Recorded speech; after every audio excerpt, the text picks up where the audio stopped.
Much of the kind of the arc of the story is following these sort of private military and the use of the formalized state to do things which it cannot do under its own flag. So Hmm. it's doing these actions it's outsourcing the state agenda, but to a kind of a off-brand group of people. And the danger, I think, there is that, when your mercenaries win, you win. But when the mercenaries lose, they lose. You cut communication and you never heard of them. You don't know anything Yeah, yeah, about yeah. them. Yeah. So what do you see That's the about? perfect, that's the perfect, and this was so much more important than plausible deniability or Mm, whatever. no. That's the perfect way to describe the environment in which Prigozhin was operating, which Mm. was not an easy one. Like if he succeeded in any endeavor, it was the state's success. And if he failed, We win. When you yeah, win, we win. when he When you failed, it was lose, an individual failure. you And lose alone. yes.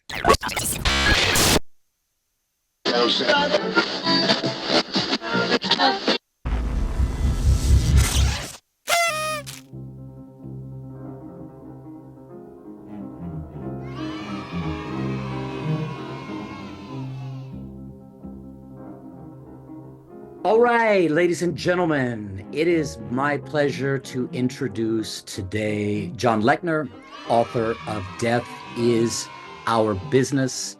Welcome, sir. Thanks for coming on. How are you? I'm doing well. Thanks for having me. Very good. I'm looking at your book here on Amazon bestseller.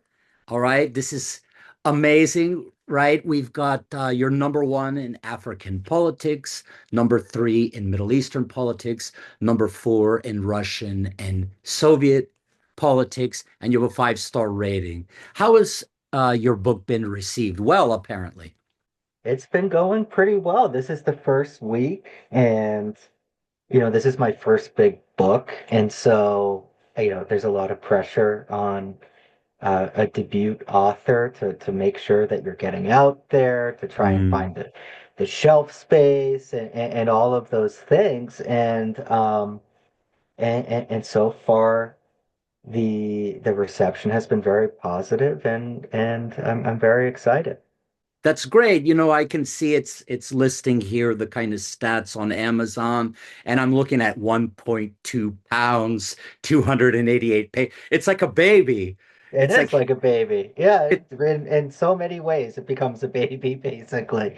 Which yeah. is awkward because my wife is actually pregnant right now, and so I can't refer too often to it as like a baby because she's carrying like an actual one in her well, two.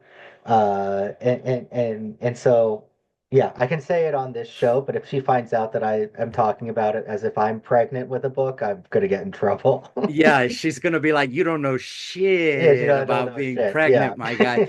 Yeah. Well, I speaking of your wife, I can see that you've dedicated the book to her. Yeah. Um, that's a huge deal. And then of course I can see it in sort of the at the end of the book, you have a kind of dedication and afterthoughts and things like that. Um, tell me about that. Tell me about dedicating that to your wife. That's a beautiful gesture, I think. Yeah. I hope she saw it. Maybe she's like, Oh, she saw it. Yeah, yeah, yeah.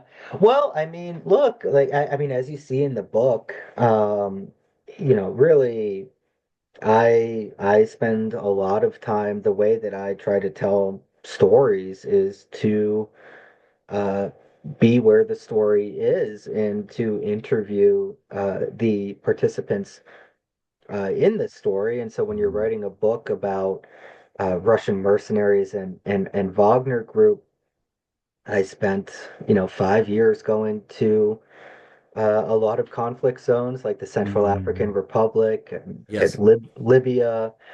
I disappeared in Mali, where my wife was actually particularly helpful in getting me out.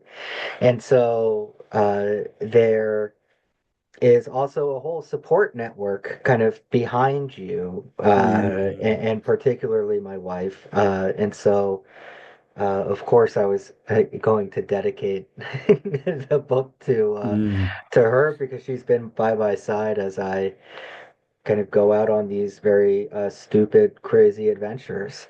Dangerous, yeah, tolerating your dangerous Yeah, hobbies yeah, as exactly. as it were. So it looks like you're published here through Bloomsbury Publishing, Hmm. publishing date March 4th. So then I reached out to you last Friday after I saw you on the War Room with Steve Bannon, the great Steve Bannon, the honey badger. And so here we are today, Wednesday, March 12th. So I realize it's taken a long time to get you on the show. I'm slacking clearly. But I think that this book, as I've been reading it, is so interesting because it's the nexus of a couple of very important things. One is that you managed to put yourself in the right place at the right time.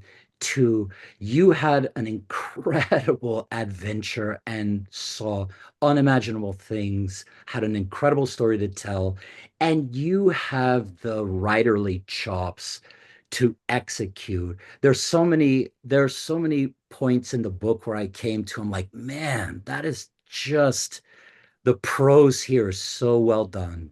Oh, It's thank you. it's almost like poetry. Um, I mean, just sort of like describing, even like from the very beginning in the introduction, talking about Bogdan and I made our way inside, where the Hmm. vernal hum of mosquitoes dissolved into the creaky rhythm of crutches on Yeah. loose tile. It's Yeah. very visual, it's very poetic, and it sews together so neatly. We wound our way through corridors until we found his room, coated in warm pink. So your ability to bring this story out through your use of very, very strong prose. Of course, I have to ask you, what is your origin story as a writer, as a person who is attracted to, first of all, logos, Hmm. the word, second of all, language that carries logos, and then, as I saw, you speak a ton of languages. So Hmm. you're a person who's fascinated by language.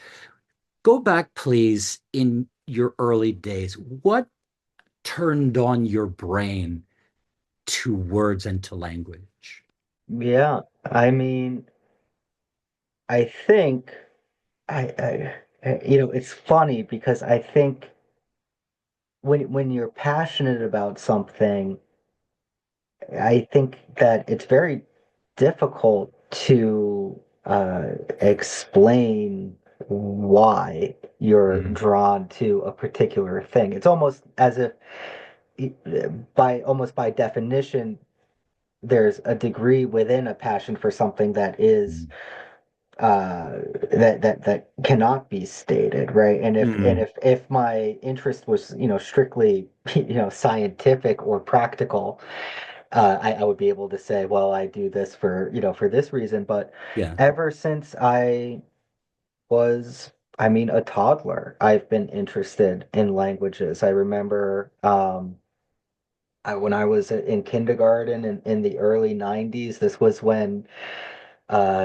Japan was going to take over the world, and this Japanese woman who happened to just live in the town would come into the kindergarten where I was, and she would wear like a kimono, and we would sing Japanese songs. And Oh, wow.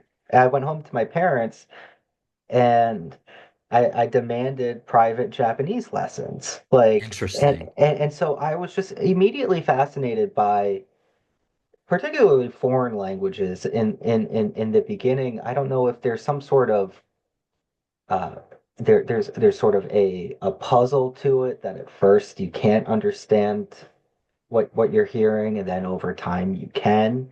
Mm, You start to make sense out of it. I'm fascinated by grammar and mm. just how all of these very, different languages of the world uh, work, and Yeah. um, how they also kind of retain within them culture, and sometimes when I'm more Mm. romantically inclined, also shape how we think. Yes. And so I think that was sort of my initial. entry into it. And then, I mean, as we talked a little bit offline, um, well, first I have German heritage, and so when I was like 6, my father spoke German as well, and so I um I started learning German, and I was very Mm, passionate about learning German. And then in high school, I I started learning Russian kind of on my own, mm. and then ultimately went and lived in Russia for a year before going to college and became Okay. fluent. Okay. And so I was a Russian studies guy in college, and then I started learning Turkish and Mm, Chechen and Serbian and all these other things, and I was having a great time. And then, like a lot of people, I have all of these like super niche, eclectic interests, and I'm like, oh, I'm gonna go into investment banking on Wall Street, and somehow think that I'm gonna be able to scratch that itch and also just, make money at the same time. And it took me a little while to figure out that that was a little bit difficult. not the case. Man, not a day goes by that a Wall Street guy's not using Chechen or Georgian, Yeah, yeah, right? yeah, exactly. And that was the thing. And like, so I was a banker for like 7 years, and I came to realize that I wanted that like my job would be closer to what I read in my free time. Right? So Okay. I'm working as a banker, and then I'm going home and I'm reading about, the Democratic Republic of Congo, or Mm, like, weird things about Chechen. And so there was that gap. And finally, eventually I decided that I wanted to close that gap, and I moved down to DC and started kind of slowly dipping my toes into journalism. yes. Yes. So this is so interesting. I know at the back of the book you're saying you speak Russian, French, Turkish, Georgian, Chechen, and Sango and others. You haven't even mentioned here Japanese or German, which you've just discussed. So this very much parallels my own story and my own interest in language. And Mm, I was as an undergrad, I was interested in journalism hmm and I worked for a magazine and got paid like in free concerts and beer. So there was sort of a shelf life on that. My Yeah. interest in language continued, and so my I went to grad school for applied linguistics Oh, and then cool.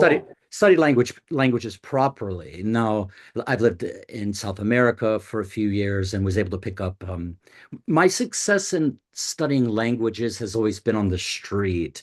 Hmm So I formally studied French as a kid. I lived in Istanbul a year. I studied Turkish as well. hmm And so, but I don't, for whatever reason, my ability to learn languages in a classroom is very, I don't know, limited. And hmm I'm much better kind of on the street. And I spent time in Iraq and UAE, so I picked up some Arabic, and then I spent about 6 years, I guess, total in Afghanistan and picked up conversational Dari, which of course is hmm like Persian Farsi. So I had the I'll just quickly I'll tell you a story about language nerds stolen valor Mm. and a cautionary tale.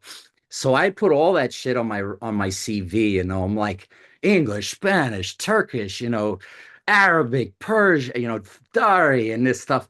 I was like, wow. And then 2014, I took a break from Afghanistan and I was able to teach a class at Columbia.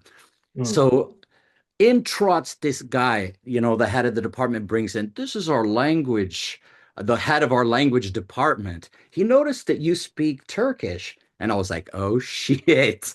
Oh shit.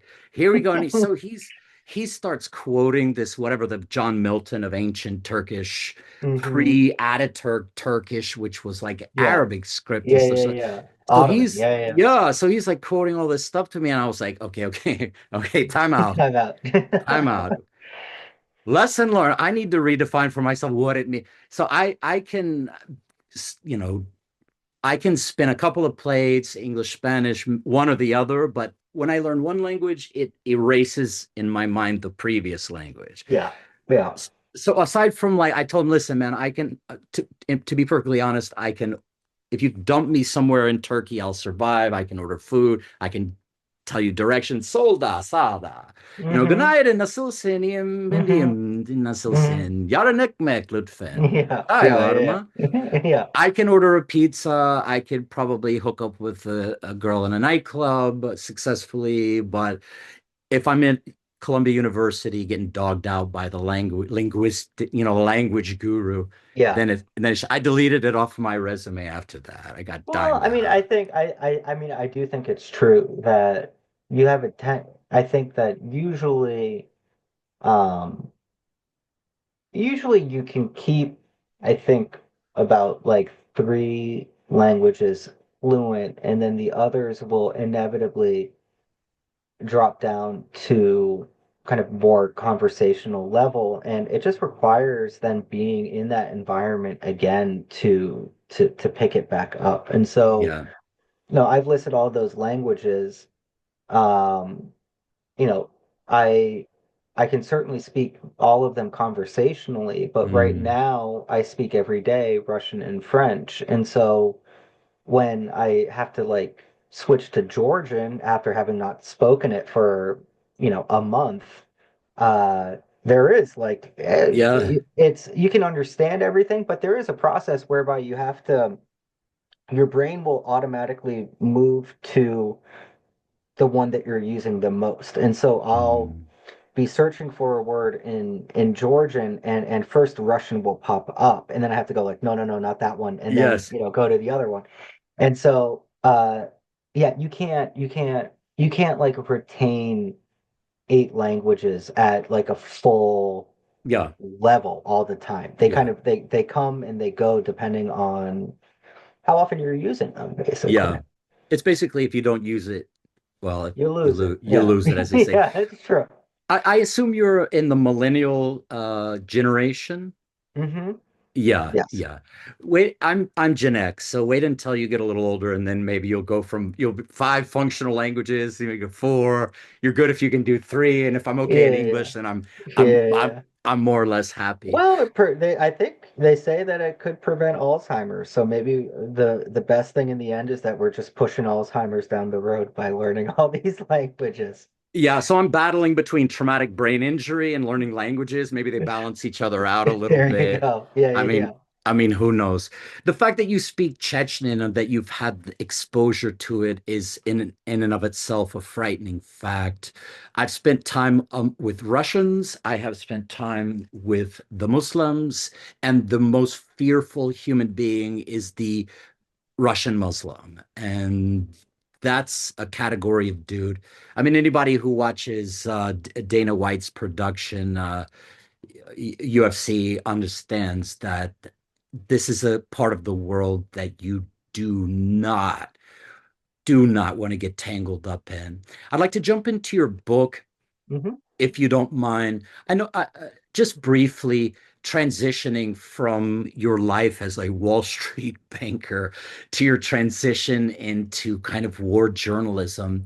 Um, there's a scene from as I was reading the book, I continue to be reminded, and I mentioned this in our chats earlier, of a scene from Christopher Nolan's 2008 film, The Dark Knight. Now, our operation is small, but there's a lot of potential for aggressive expansion. So which of you fine gentlemen would like to join our team? Oh, there's only one spot open right now, so we're gonna have tryouts.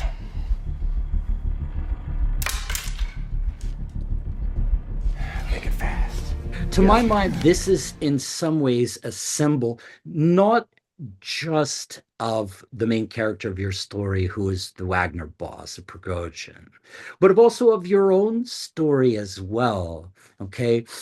Find men with potential in search of an opportunity for aggressive expansion within an operation. And the mindset that that represents is true not only for Prigozhin, but as I said, for yourself as well, somehow being in the right place at the right time and having the right mindset when an opportunity opens up for you. I will not miss this opportunity. It's time for Hmm. aggressive expansion. Well, Hmm. how do you move from Wall Street to actually getting on a plane and And showing boarding a up in these, yeah. plane for somewhere? There's adventure out there. Trace those 2 points on the plot graph. Yeah, I mean, I think that it's an interesting question because um, I do think about often, what are my own motivations for doing something. And Prigozhin was operating in an environment where uh, the Russian state has large ambitions, but it still has relatively, compared to the United States, modest means to pursue them. Mm, And it creates opportunities for individuals to launch these sort of patriotic initiatives and invest their own money and gamble. And if it works out, they uh, they can get kind of state backing for doing it. And that was a lot of what was in particular happening with Wagner in Africa. mm, Um, there's a sense to that, right? Of you risk and then you get a reward. mm, And I think for me, I was kind of initially coming into journalism. I didn't have that experience beforehand. I wasn't something I did right after college. mm. And there is an environment in which especially freelance writers operate and journalists operate, Mm, whereby especially when it comes to war reporting, that mm. there are a lot of places where the bigger news outlets have a tougher time going because they have lawyers and they require insurance, which is very Yeah, expensive. yeah, Like you know this from Afghanistan and Iraq.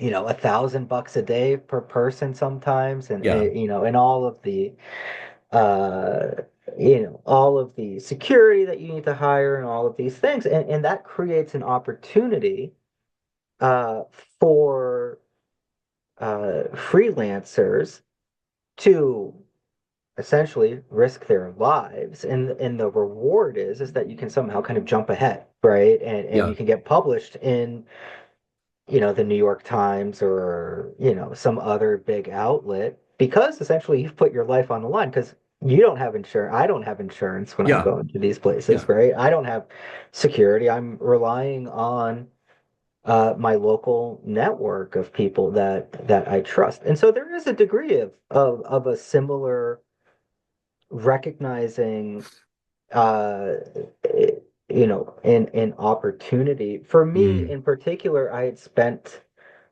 a decent amount of time in Africa. I spoke Russian, and so when the Russians were first touching down in the Central African Republic, and I read about it, it was one of those things where I was like, oh, this is like a confluence of my interests coming together. yes, And yes, I yes. want and I want to be the person who writes about this. And Yeah. selfishly, I don't want other people to write about this. I want to be the guy. And That's and so that's that's the what got me on the mentality. plane. Yeah, yeah, That yeah. that is the mentality, exactly the mentality. So you were a journalistic mercenary, almost the same way that Prigozhin is a kind of doing it in a military way. Okay, the government can't or won't go in for various Hmm. reasons. The major, Wall Street Journal doesn't want to go in either, and so there's a kind of a similar, there's a Yeah. parallel there in a way. Yeah, for sure, for sure. That's the setup of the incentive. It's been around forever.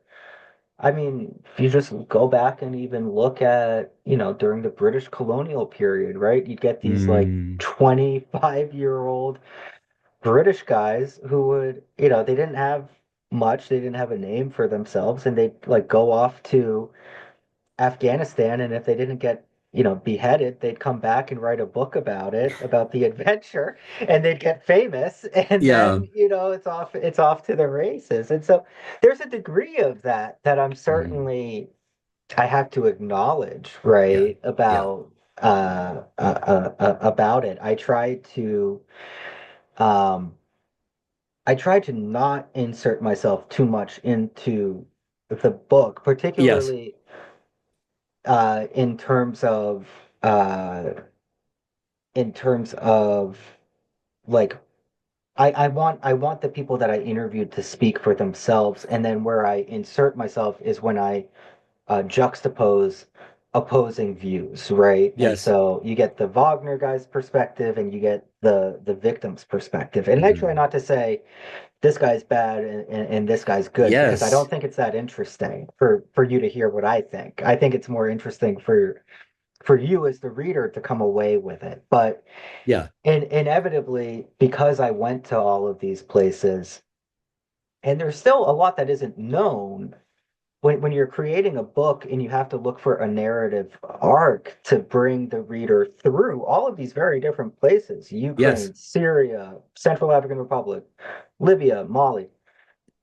I was, because I had gone, I could Mm. provide a little bit of that link as well, even though I didn't Yes. want to kind of be the character in the story. And that's one of the skills as well, is that when you have like a fire hose of information, of Yeah, memories, of places, of people, of dates, of locations, of happenings coming at you, being able to tease out a thread of narrative which kind of connects it all, to see it from a distance, it is again such a very rare skill. As I said many times, there's a whole lot of dudes in the world who have done a whole lot of crazy things, and some of them, yeah, they got maybe a gift for words, but they'll use a ghostwriter to write their story for them. And it's such a rare thing, I think, that you have the ability to go, the determination to go, to see, as Steve Bannon always says, see what you see.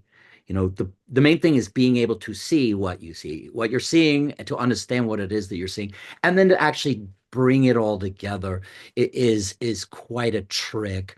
I think you also said something that was very interesting to me, and I think that's one of the main distinctions between true journalism, which I love and I deeply respect, and propaganda or just pravda, is that I think you said the magic word. You don't want to tell your reader what is good or what is bad. You're presenting that information to them. hmm, And by your own admission, you're doing it in an honest way. Here's what I saw. Make of this what you will. The opposite is propaganda, where they're like, I want you to come away with this is the final answer. I want you to come away with Russia bad. So I'm weaving that narrative in a kind of tainted and somewhat, obviously, for whatever geopolitical purpose, if it's coming out of the government, then they're going to present the information in a certain yeah, light. But I think that you've been quite balanced in your view. Like, here are the facts, make of this what you will. And you hmm, do bring your opinion of generally about um, private armies, and there's some speculation about this. Obviously, that's necessary as a conclusion or as a kind of afterthought. How do you maintain objectivity when you're in that? I assume you've been exposed to violence in the course of your journeys. How do you remain yeah, objective when you interview someone who's like, yeah, we just tortured some guy, yeah, you know. yeah. Um, I think, I mean, so one thing, and maybe like this comes across, um, is that in my free time, I really read fiction and I read Mm, novels.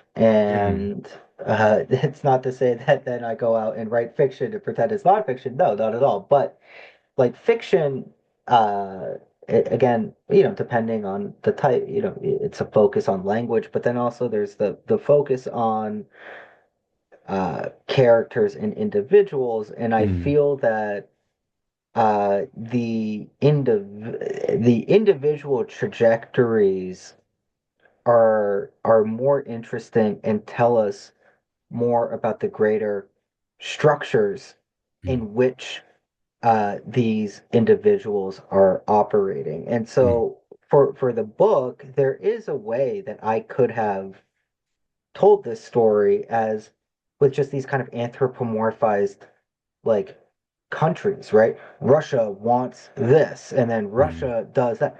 Russia is a country of 150 million people. Yes, It doesn't yes, speak with one voice. Neither does the United States, obviously. It's yes, intuitive for sure. when it comes to our own society. And then we have to collapse that nuance when we think about others. Mm, And mm, so I think the focus was to make this a character driven, where to the extent mm. that was possible, I showed individuals and I showed where they were coming from and how they themselves rationalized what they were doing. It doesn't mean Yeah. that I agreed with it, but Mm. there's a Harry Crews quote um, about it was about like his mom reading novels, and she didn't quite read like his novels, but like she understood that no one in their own story is the bad guy, right? Sure, sure, Right? sure. Or in And their own like mind, in their walking own around. minds. Yeah. Yeah, yeah. And it like that just doesn't exist. There was no moment when I was talking to these guys where the curtain was pulled and they were like, oh, we say this, but what we really mean is this. Yes. Like Prigozhin, these guys in Wagner, they think of themselves as the good guys. Mm. Yes. And so do the people fighting against them, and so do the Americans and what have you. And so to the extent possible, I tried to practice that the empathy of Yes. trying to understand where they're coming from and let them explain why it is that they're doing what they do. Mm. And that's where I try like not to insert myself, because then I let you as the reader judge whether that's an acceptable reason to do what they do or Yeah. not. Like, but if I told you that it's not, then I think that the scenes that I have to choose in the book, the interviews that I have and how I quote Mm. people kind of, I think that sort of demonstrates a little bit about, what I think, but I don't want to make it like a hammer on the, on the reader, because it's just not interesting. People don't like being told what to think, right? Right. And Right. so Right. none of us do. It becomes pedantic and just Yes. like annoying. And I thought It's this was the way propaganda. yeah, this is the way I wanted to write it. Like Yes. that you just get what these guys think, and most I trust the reader to come to their own conclusions. And what's interesting about it then is that Mm. um it becomes a book that like people across the political spectrum actually have enjoyed. Yes. Uh, Yes. Yes. like I've talked to people who've read it who are, centrists on the left, on the right, and uh, it's not a like partisan book at all. I think the Russians and the Americans enjoy it in a way, Incredibly difficult achievement right there. And incredibly, because life doesn't tell you what to do. You're not walking through Yeah, life with a like, walk over here. yeah, You tell children what to do. And if you get the sense that you're being told what to do, then you get the sense that someone's treating you like a child. exactly. And yeah, and so no one's going to stand for that. So this you walk such a fine line, and I think it's a really, really successful book in this in many regards, but in that regard too, maintaining your kind of a faithful like keeping yourself out of it, keeping judgment out of it. And here are the characters of the story. I think the story begins in such a beautiful way of where we see Prigozhin as he's a caterer. It was a Hmm. shock, this guy's like preparing for, George W. Bush, some really nice, it starts out with some delicious descriptions of Yeah, food that he's preparing. And then like W orders a steak. Of course, the Texan orders a steak. So yeah, But it's like if he had actually paid attention, and there's a and by insinuating this, there's like sort of a notion of like George W. Bush is the kind of guy who's not probably paying attention. Well, we all accept that. That's not a fucking news story for anyone, right? We all lived through that presidency. Yeah. And most of us did. I remember the guy, so no one, and we're all happy that the Bush family's no longer in charge, of course. But I mean, to catch that, you start the story in such a way, it's such an interesting starting point.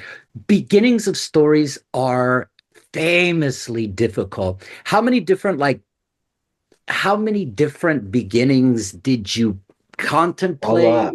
Was there a different one and you decided, I'm going in this angle? What was your Mm. approach to finalizing, like, this is a cool way to start the story? I think it was when I actually interviewed Bogdan when I did the interview, um, I think I knew after that was going to be the introduction to the book. Mm, Uh, and I mean, the first sentence where I talk about how he, like millions of Ukrainians, had left the country earlier to go find work. mm, That is a way of me kind of alluding to all of the issues that Ukraine had before the Russian invasion, correct. the I'd like to touch on unemployment, that that too, yeah, yeah, actually. yeah, and then obviously the fact that these guys are giving him a tattoo, uh, and it was the fact that one of them said, "Let's give a tattoo of Putin," and then the other guy is like, "No, don't do that. We don't like him that much." Was a way for me of like foreshadowing Yes, the tensions that are going to come later, yes, while still acknowledging the very real fact that uh, Ukrainians are suffering at these guys' hands as well, yes, and yes. and so to me that was kind of the perfect way to introduce some of the themes that I think we're going to come across later. Yeah, and of course that kind of is a hat tip to your interest in literature, because the whole Hmm. notion of foreshadowing and sort of planting little, salt baying little seeds of future conversation. That was also the thing. My editor there's always a tension, right? Because I'm like radical in that way, in that I don't like to explain things or feel that I have to explain Yeah. things, because I feel like um the reader actually knows a lot, and that's why, again, you don't have like they did this, which was bad.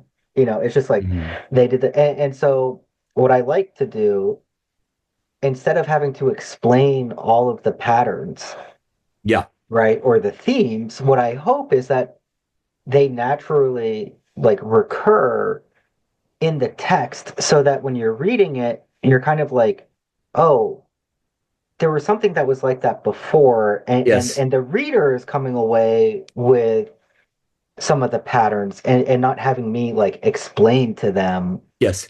like, Yes. Yeah. these guys are both, for and against Putin. You're going to see this later on. Like, I think that the reader can get that naturally if the Yes. text is put together in the right way. Yeah, and you want to appeal to that type of reader as well, because that's the kind of reader that It's a you sweet are. spot. Yeah, yeah, yeah, exactly. That's the sweet Yeah, spot. Yeah. and you want, like, a lot of times, you write something and I think, will another person understand it? Maybe not, or but this is how I want to be faithful to my vision. How is that process once you've written something, and the editing process?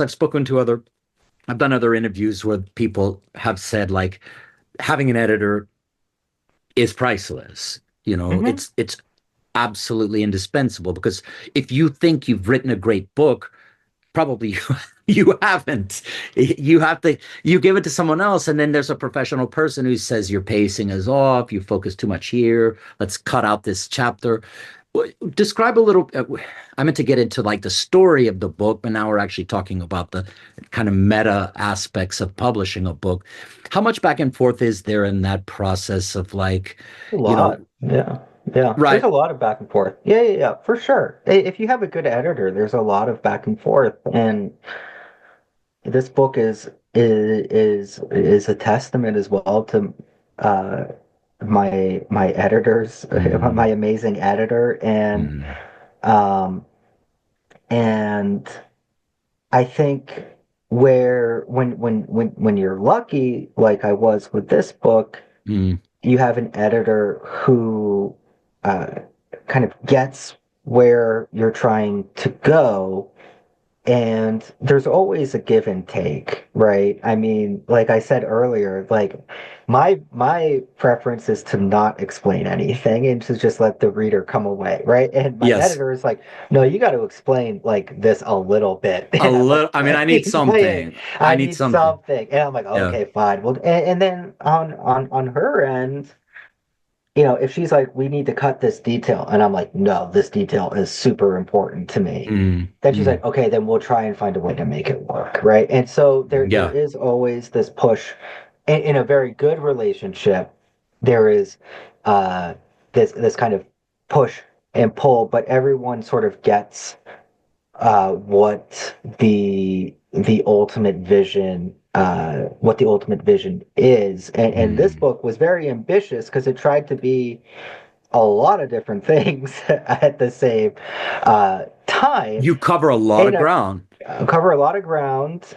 It involves, like my own like personal experiences in these places. It's the history of Wagner, but like Wagner is also a vehicle to understand how these other conflicts work and kind of like where we Mm. are in the world today, Yes, and yes. we wanted to do it all in like 200 pages because that's it's a nice kind of uh brisk read in a lot of ways Mm. too, Mm. and so she if I didn't have an editor like I had, that could have come crumbling down, right? It's held Sure, together by, sure.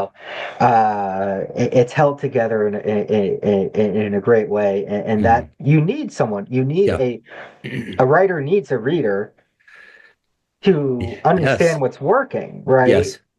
To get that critical distance from Yeah, the yeah, word yeah. so that you're able to see. Well, after you introduce Prigozhin and you reference the events of Perestroika, which I believe Mhm, are critical to understanding the backdrop of the entire zone. I had the opportunity many years ago to know a Russian oligarch of my own, Mr. Oleg, and I tweeted about this somewhat recently. But um, when you say like Russian oligarch, there comes in the mind of the average American this very dirty, corrupt murderous gangster. But I knew a man, Mr. Oleg, and he was the director of agriculture for the former Soviet Union. And so he was a Ukrainian man who was just worked on a farm, the communal farm. And so like mhm, Perestroika plus one day, rather than being the main director worker of the farm, I guess I own this farm now. Don't know mhm, what to do. So he came into a situation where the state disappeared, and he, being at the top of this agricultural food chain, became the guy and managed to, despite probably a lot of odds, managed to continue to grow that food manufacturing, the farm. mhm, I met him in Florida. He was doing language training at a university, and he was like a super nice, sweet guy. He came to my house. He helped me do a mhm, little garden in my house. It was very cool. He was like working out in his yard in underwear. We were getting complaints at the university from his neighbors as a naked man in the thing. He was a really sweet, cool guy, but a bazillionaire by then. He was a mhm, freaking filthy rich, and he was working on his language.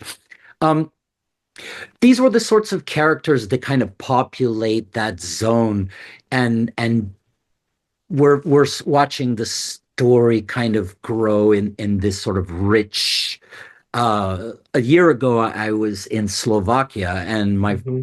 my point of contact there was saying that yes, this ended up happening even throughout Slovakia, but unfortunately, in many cases, uh, people weren't able to, they had never had a normal business model, and therefore they were not able to kind of continue to grow the business in a free market without Yeah. a lot of kind of extras, thuggery involved there. What are some of the misconceptions that you believe that Americans have that should maybe be addressed, or that your reader may have that could be addressed before they jump into the book? Yeah. I mean, so when it comes to, I mean, this book is very much about Wagner, this kind of mercenary company, but I think that there there's a way to analyze things, especially with kind of what we would think of as like the other, right? And Yes. so for the West, Russia is this geopolitical other, they are the enemy, and that creates a psychological relationship in terms of Mm, how you view them. And so you tend to look at, what's going on over there and you say, why, yeah, and you look immediately for all the things that show that Russia is different from us. mm, And and I think that someone who is like an astute observer of the other, of another society, often comes away better knowing their own society and how our own society works, right? And mm, um,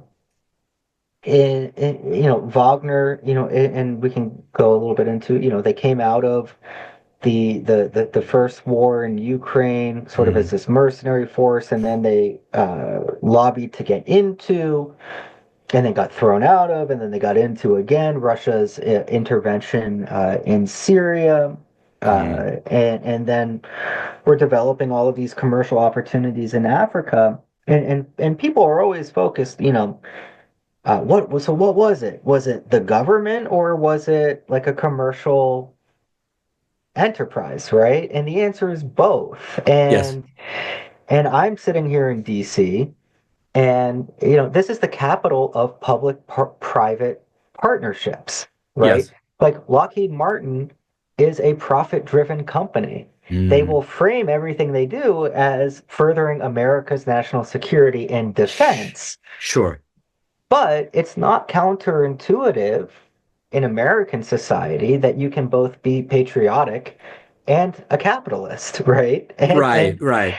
But when the Russians do it, everyone is like, well, what's going on? Are they furthering Russia's interests or just doing it for the money? And it's like both. Right. Right. Both, because it's Right. it's totally okay also in Russian society to be furthering the state's interests and to try to Mm. make money doing it. And that was Yes. also the environment in which Prigozhin was operating. And so I encourage people to think about, we come up with these terms that often are orientalizing of, like in Russia, when rich businessmen have political power, they're oligarchs, right? But in Mm. America, you don't use the term oligarch, even though there's a Entrepreneur. yeah, exactly. Even A though statesman. even though it would be insane to anyone to say that business doesn't flood our political system with cash to buy influence Sure. in other ways, and so in a lot of respects, we don't have as much corruption in the US because we've legalized corruption in a lot of ways, Right. right? And Right. so Right. I had, and It's endemic to the system. yeah, exactly. And so it's not, you can't see it because it's Mm. just, it is, as you said, endemic. And But so, it's all couched in the kind of beautiful patriotic language of God bless America and our troops and yeah, things like that. But it's like the truth is, this is horrible, but we wouldn't want to have it any other way. It's yeah, exactly as horrible as we want it and need it to be. yeah, exactly. And so, Look, I mean, Wagner was particularly brutal. I don't think anyone like reads about these guys and comes Mm. away saying like, oh, that they're not, very violent guys. Um, but I think their relationship to the state, the incentives that they are working under, um, I think are something that will seem familiar to people because they are still humans and they are still reacting to events and to incentives in a very human way as well. Yes. So you showed up in the Central African Republic. What is the connect? Most people are like, "Oh, you speak Russian, you interviewed Russians, but in Africa?" So what is the connection? And I suppose you've mentioned previously that you chose that place because you knew that those guys were already there. Is that correct? Mhm. Yeah, so after Russia intervened in Syria, Wagner participated. It largely was because the Russians were intervening because they wanted to force the Americans into basically a joint counter-terror operation against ISIS. Hmm. Um, there's not a lot of love between Assad, the dictator of Syria, and Putin at the time, or really at any time. Hmm. Um, and They're so Russia, protecting their port only. yeah, the port is kind of important. I mean, it's a little bit strategic, but it's not even that big of a port at that time. They really developed it after Hmm.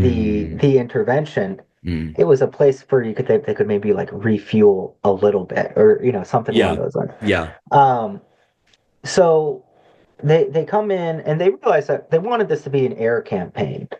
But they quickly realized that Assad's troops in are not very motivated, which is not surprising given who Assad was as a Sure. person, Sure. and that air power alone won't return territory. And so Prigozhin manages to get his guys in. I won't reveal the whole thing, but they Sure. get thrown out. And they come back in, and Prigozhin and Wagner are take part in the in the operation against ISIS, and that ultimately brings them into contention with U.S. Special Forces in a famous battle. Yes. Yes. And around this time too, Prigozhin has guys going out basically doing business development. And one of the places that they show up first is Sudan, where they're offering military training, and they get some mineral concessions. And then they show up in the Central African Republic, where a similar deal is struck. And Mm. that's when uh, they came in like 2018, and in 2019 I was down there, um, kind of starting to cover the story, and I Mm. spent a lot of time initially actually uh, getting to know uh, the country itself because it became very clear to me right away, and my sense is that you understand this too from Afghanistan. I mean, this is a territory the size of Texas. Mm. Wagner has 2,000 mercenaries there. This Mm. to think that they control everything that's going on in this country is foolhardy. In the It's same way, ludicrous. Yeah. it's ludicrous. The U.S., the richest country in the world, showed up in again one of the poorest, cars even poorer, and we sure as hell didn't control everything that was going on in Sure. Afghanistan.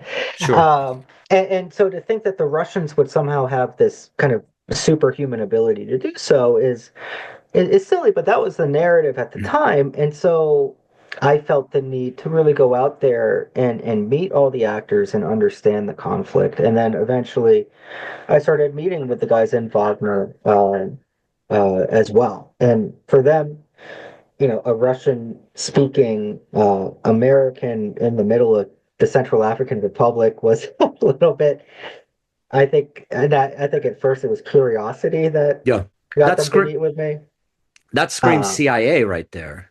I'm sure they thought that I was CIA at first, and it Yeah. took a long time to get the degree of trust that I managed to get. But I was very upfront. I introduced myself. I said, look, I want to write a book about what's going on. I want to tell your side of the story. Um, I know that, you know, what's happening here is not exactly what they're saying in Western media. And I think I showed that, at first I would meet with them and then I would leave. And they would see that there wasn't something popping up on CNN afterwards, like evil Russians doing XYZ. And so then the next time that I would come in, I would meet with them, I would do kind of an interview, and then they would see that that wasn't published, right? And so then over time, I was able to kind of position myself in a way that they didn't fully trust me. Like it's not like they gave me, the keys to, R- right. here's the computer, do what you want, check out the Yeah. accounts. Here's a bag of But frag grenades. Go have fun, eh? Come yeah, on. yeah, yeah. Come with But us. yeah. But Kadila John. yeah, Adlishna. but I think they saw me as an objective kind of analyst who would look not just at what they were doing, but Mm. what was happening in the entire conflict. And I think that's how I managed to uh yeah, get a lot of those interviews over time. Do you have tips for anyone who finds himself in that sort of environment? What is the proper mindset when you just show up? You're like, "Hey, I'm here. I hear there's some Russian mercenaries. I'd like to interview."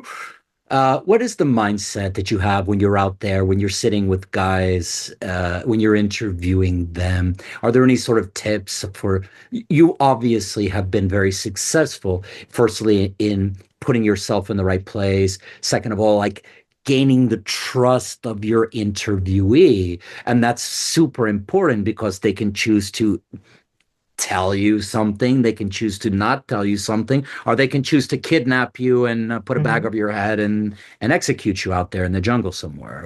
What are the Hmm. tips for like gaining the trust of a subject?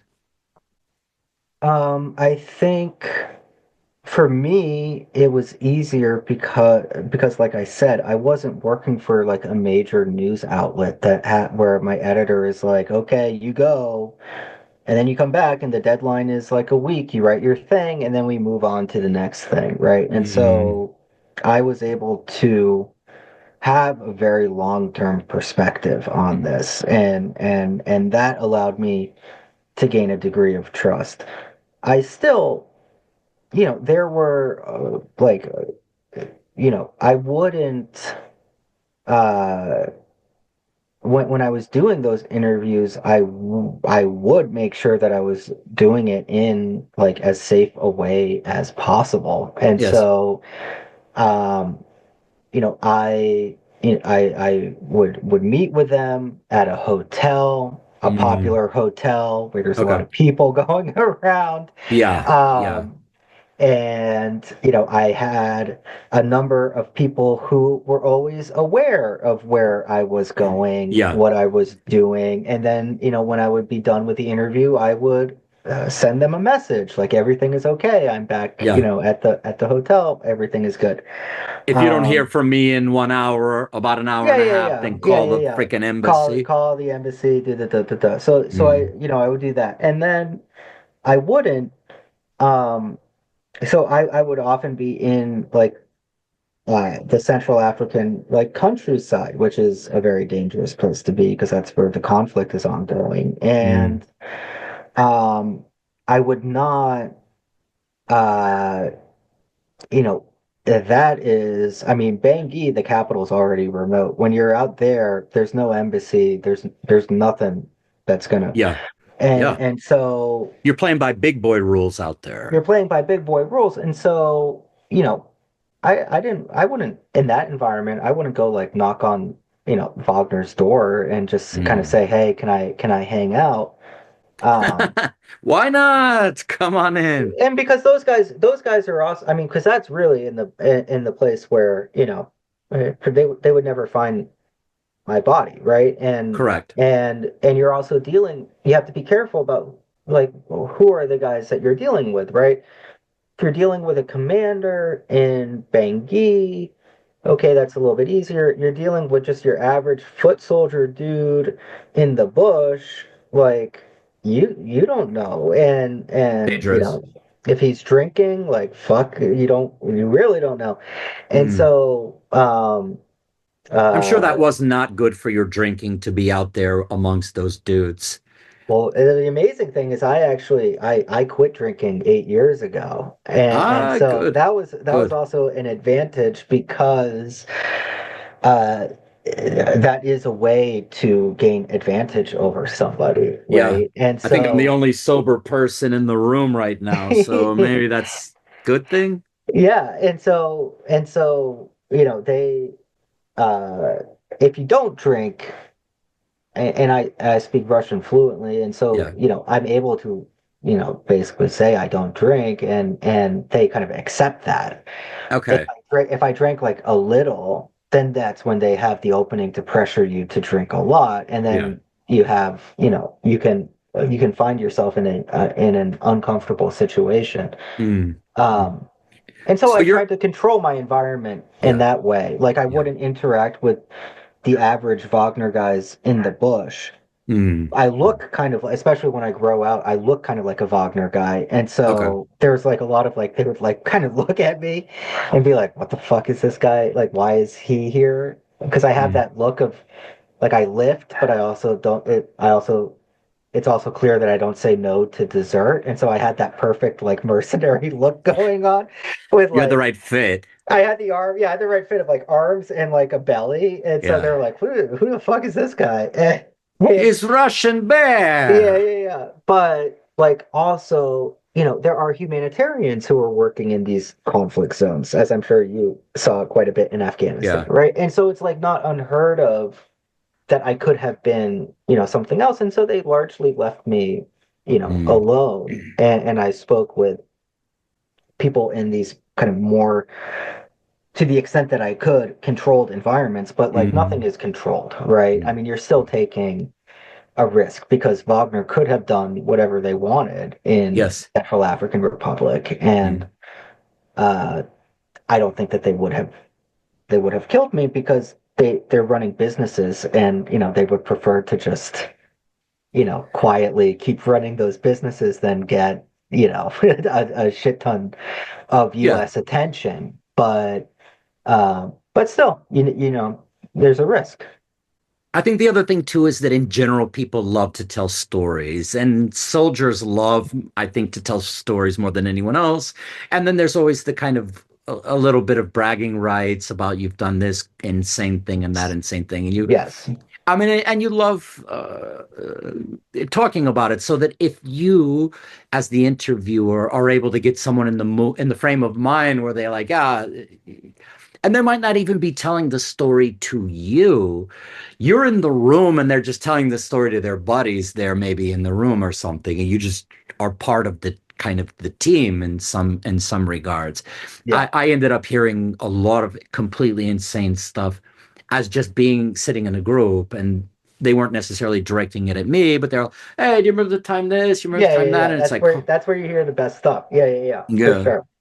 Is there, have any of your interviewees, I know that you've said that you've changed their names and details so that you don't dime them out, or they're not exposed. They may be lived, some may be dead, some maybe have gone on to continue businesses, or like, let's just pretend like that never happened. Yeah, I killed some people, but now I'm, a florist in St. Petersburg. Yeah, So let's just kind of yeah. gloss over that.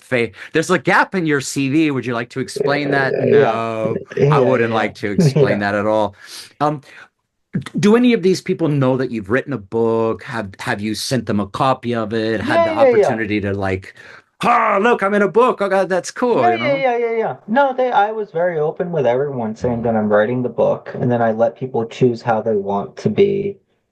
um, how they want to be referenced. But that's the only way that you can operate in this environment, right? Because, um, as you mentioned before, the suspicion naturally is that you are CIA. Sure. And so the best way to combat that, and you can never fully like disabuse people of that suspicion is you just have to be very open about what you're trying to do, because Mm. people can sense when you're like start trying to hide things or your Yeah. story is kind of weird. And so, and I mean, there was that situation in Mali where I did disappear and was blindfolded and spirited away and thrown into Yes. interrogation. And it wasn't by Wagner, it was by the Malian state.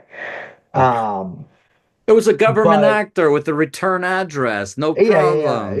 yeah. But and I was gone for a couple of days, and my wife actually was the one that got me out. But like, I One of have the to many keep reasons why the book is dedicated to her. dedicated to my wife. Yeah, but like I mean, it's in that kind of situation where you are being interrogated and you have to rely on having been truthful because Yes. it's just a stressful situation where if you weren't being truthful and you were like trying to secretly research something but not like it's just Mm. easier to be like, yeah, I'm interested in this and I was writing a book because that's what the truth is. And then Yeah. you can kind of convince, because they're going to actively make it, they are going to even present you with a case that can be very convincing that to yourself that you're a spy, and then you're like, Yeah.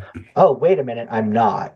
Like you have to be able to say like, wait, like I am like I know why I am here. Yeah. I know what and so uh Or you ask yourself, holy shit, am am I I a a spy? spy? Yeah, exactly. Like they're like when you go through enough of those conversations, Mm. you do have to remind yourself like that you're not, right? Yes. Like you're like, wait a Yes. minute, I haven't done anything wrong. Mm. Because Mm. they make you feel guilty for sure Yeah. of something. I think some of the things that I've done, one that has been successful is to go native. I think that going native, learning the language, speaking the language is like the first thing. All right, Yeah. being able to, that shows respect to the Yes. person. I respect you. I have taken time to learn your language. With the Afghans, attempting to use their language as poorly as I was able to do, you go where they go, you look how they look, you eat what they eat, you hang out where they hang out, you are not too good to, eat the food that they're eating. And Hmm. that shows a tremendous amount of respect. I think that the notion of going native and being able to get the trust of the people that you're dealing with. I think that's and that they can sense whether you respect or that whether you disrespect them deeply. They sort Yeah. of Yeah. Yeah. Yeah. Yeah. sense For that. sure. Hey, that's why, like, I mean, my first passion again, like to come back to it, like learning languages and like all of this is like a vehicle for me to just Mhm. learn really cool languages. It's an Yes, excuse yes. to be there. And like with Sango, the local language of the Central African Republic, it opens so many doors, right? Mm. Because I mean, like in Afghanistan, the disparity in terms of wealth is so vast, right? Between Mm. where I'm coming from and someone there, that it almost becomes more important to speak their language because it shows like your language and culture is of equal value that I am studying it in the same way that you would study English to speak to me, Yes, right? It is yes. like that ultimate sign of Respect, respect respect. and yeah, it's incredible how Mm. rare it actually is, I Mm. think, for people to take the time to do it, whereas like I base what I write on kind of the languages that I want to learn in a way. Yeah, uh yeah, yeah, and yeah. Wagner was great for that because they kept on intervening in all of these like places that I was interested in studying Here we in and of go. itself, right? Yeah, and Yeah, I'm like, yeah. okay, they're in Libya. That's an interesting place. Wagner Phew. or no Wagner, Yeah. and they gave me the reason to be there, I suppose. Mm. You described being kind of kidnapped. What was the? in your memory now, looking back, what was like the hairiest situation that you got yourself into? That one was pretty hairy. I would say. Um, I mean, I was on the front around Bakhmut. Obviously, that's, pretty hairy. Yes, absolutely. And you undoubtedly saw conflict while you were there. Yeah. And Yeah. uh, trying to think. I mean, Central African Republic is one of the most dangerous places in the world, and so I've been traveled through there on my own, been in armed group territory, outside government control, Mm. been in those areas where Wagner's operating. Nothing, uh, in particular happened at the time, but I mean, the whole context was fairly uh, uh, dangerous and difficult. I would say But that yeah, African in any African nation, probably generally, I haven't been to Africa, but I mean, even without Russian mercenaries, I imagine Africa by itself alone is a challenging place to operate. it can definitely be. It's you have to figure out, how things work, and it does operate by a logic. It's just a logic that is unfamiliar to you, and you have to kind of discover Mm. how it's working. Like, even in these places where, that are outside government control, I mean, again, like, keep referencing your experience in Afghanistan, doesn't mean that there's no form of governance just because the government doesn't control it. It's just that people are relying on uh, kind of other tools to navigate their personal security. And it really comes down to your personal relationships with people at the end of the day, Yes, right? And yes, and and yes. and and and you see it in Afghanistan, you see it in Libya, in the Central African Republic, that your wealth is the people that you know, because when you get into a situation, then you're able to call up your friend Yeah, and be like, hey, or someone be like, oh, don't touch him because he's related to so and so, yeah.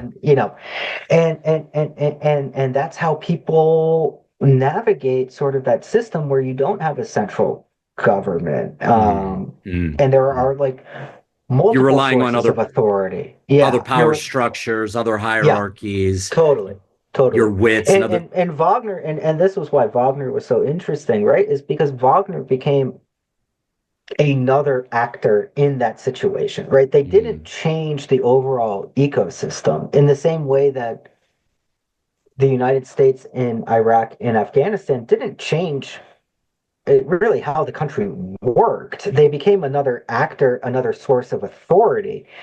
But the US government too in Afghanistan kind of became a local actor over time, and people mm, found themselves in a position where, and this happened to Wagner too in the Central African Republic, where, like, you get this like 20-year-old guy from Arkansas who's all of a sudden like delegated to like negotiate a dispute between like two farmers, right? And they're yeah, like, yeah. they're like, and it's like, well, wait a minute, like, how is this? And it's because the society is adapting to your presence, but also Mm, you have to adapt to the cultural context of the country to get yeah, anything done yeah, as well. And yeah. so the same things were happening.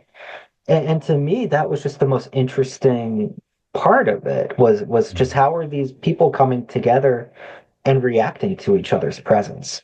mm. Much of the kind of the arc of the story is following these sort of private military and the use of the formalized state to do things which it cannot do under its own flag. So Mhm. it's doing these actions it's outsourcing the state agenda, but to a kind of a off-brand group of people.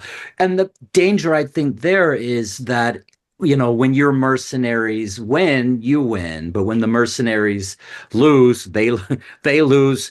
You cut communication and you never heard of them. You don't know anything Yeah, yeah, about yeah. them. Yeah. So what do you see That's the about? perfect, that's the perfect, and this was so much more important than plausible deniability or Mm, whatever. no. that's the perfect way to describe the environment in which Prigozhin was operating, which was not an easy one. Like if he succeeded in any endeavor, it was the state's success, and if he failed, We win. When you yeah, win, we win. when he When you failed, it was lose, an individual failure. you And lose alone. yes, and that explains a lot of why he was so crazy in the end, Mm, right? Is because he's operating in that environment. He thrived in it, yes.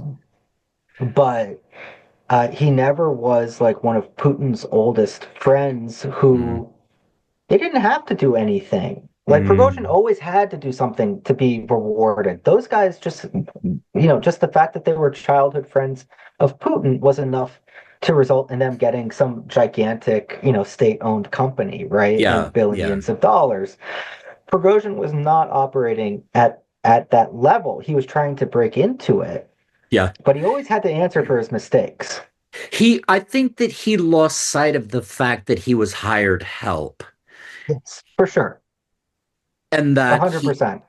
and yeah, and that like, well, you know, it's so interesting that he came through as, as the kind of caterer, as Putin's chef, as he was dubbed, but then ended up taking on greater and greater and greater roles, doing things that even, and probably for sure in his mind, that the Russian government and all of its power was unable to do.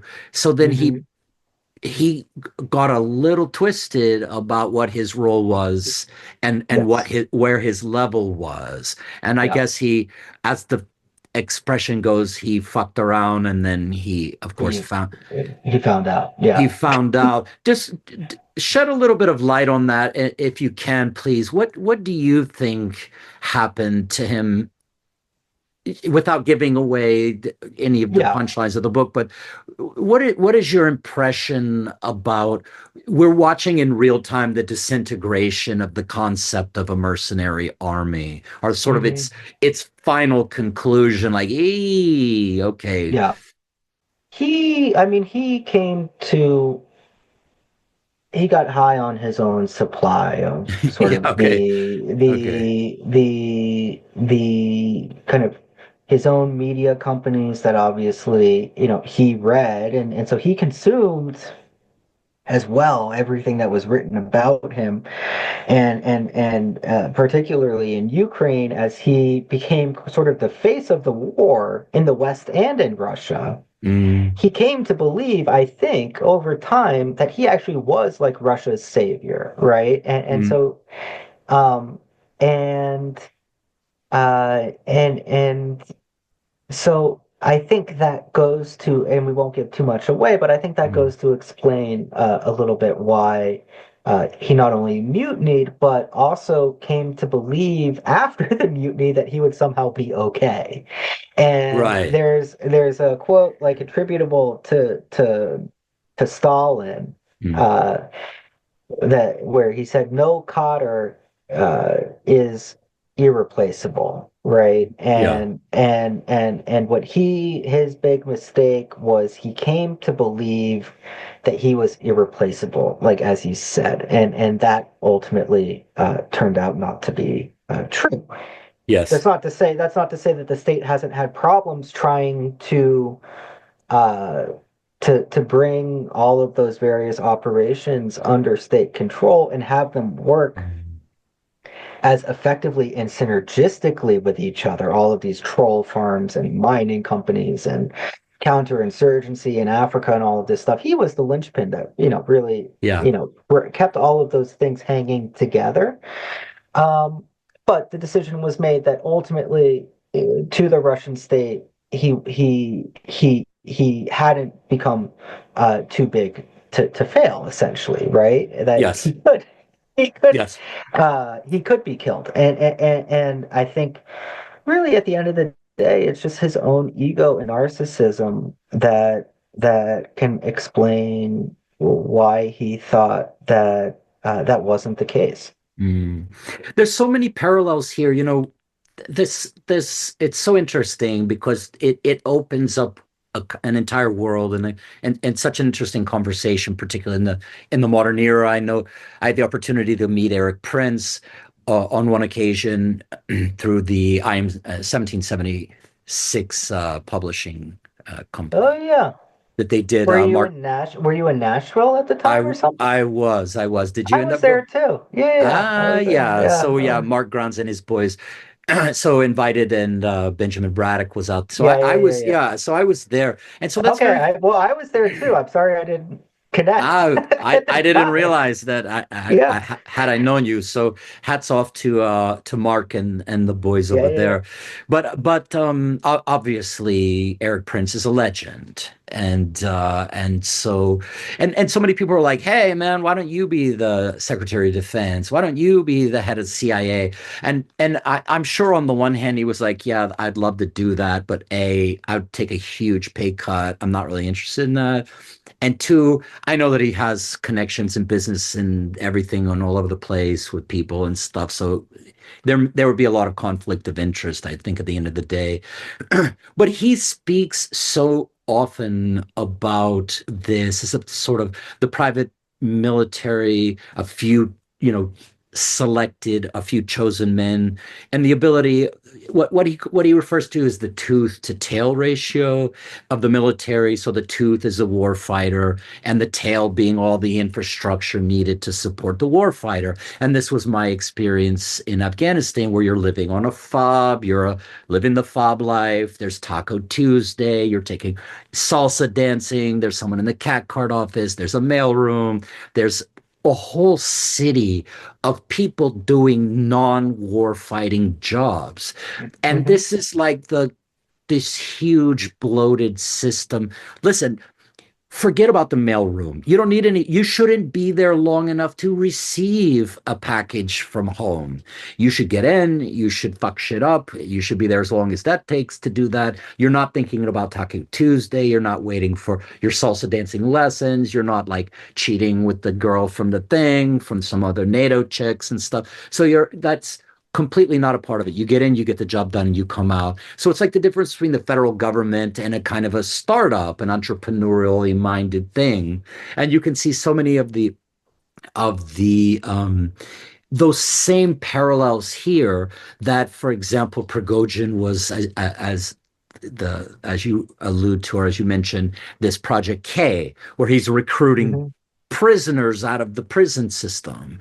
And so it seems what you're saying as well is that in the end, that like, so that was kind of I don't know whether that had been done in the Russian context. Perhaps it had been previously, but he was doing it, and I think he was doing it somewhat successfully, to the point where it seems that you indicate that the Kremlin began its own process of recruiting its own prisoners, and hmm the hmm Kremlin's officially sanctioned prisoner groups were sort of like at odds with like Prigozhin, the Wagner guys, kind of off the books prisons, Project K Yeah, guys. So they're like, yeah, oh, look, these guys are doing something, it's working. We're going to adopt that and then phase them out. See yeah. what's working with them, adopt those tactics, and deploy those tactics on our own at the state level.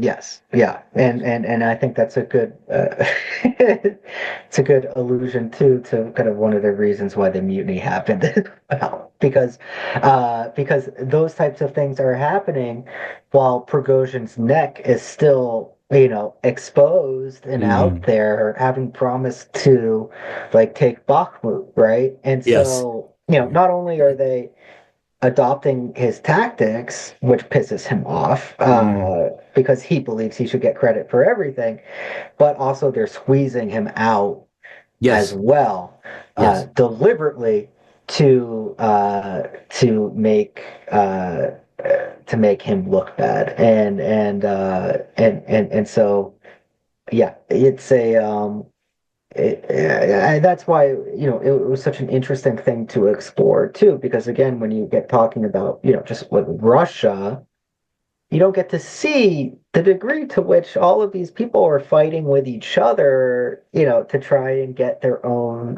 preferred outcome. And Mm, Prigozhin was just like one of the most spectacular kind of personalities, right, to show that like Putin isn't the only guy in Russia, right?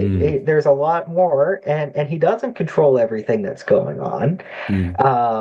And there are guys like Prigozhin out there who are uh, who have their own ambitions, which Yes. sometimes do and don't align with the state. Yes. Yes.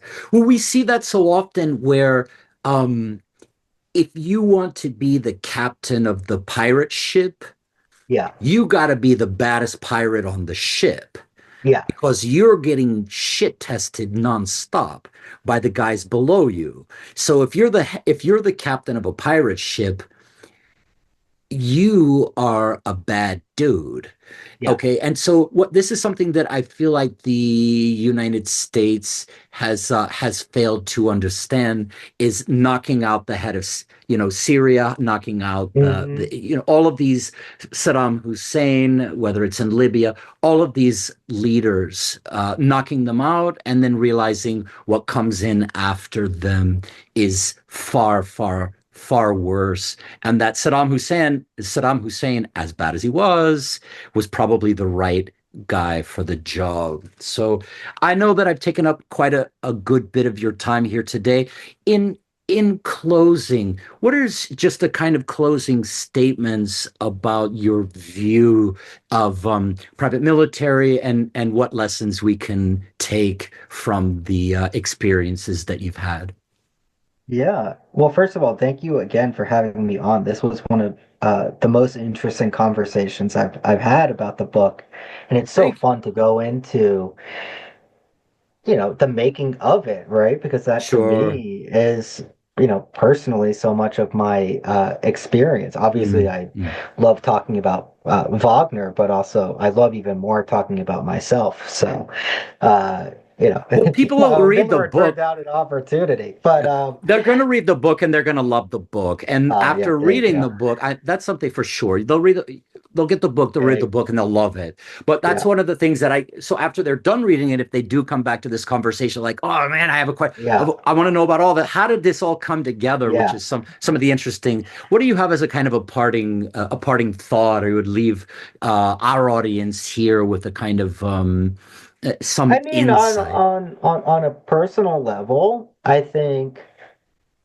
I think that this book, at least for me personally, is a testament to the fact that you can manifest these things that you want to do. I mean, Mm, I was working as a banker. I didn't like that as much, and I showed up in the Central African Republic and declared myself a journalist and a writer, and I said it enough that people believed me, and then it ended up kind of happening. And so you can fake it until you make it. You you That is faked it true. till you maked it. Well, I think Yeah, you've certainly maked it all by now. yeah. I think so, and hopefully, and there's still a lot that I want to do, and I think uh, Wagner. It was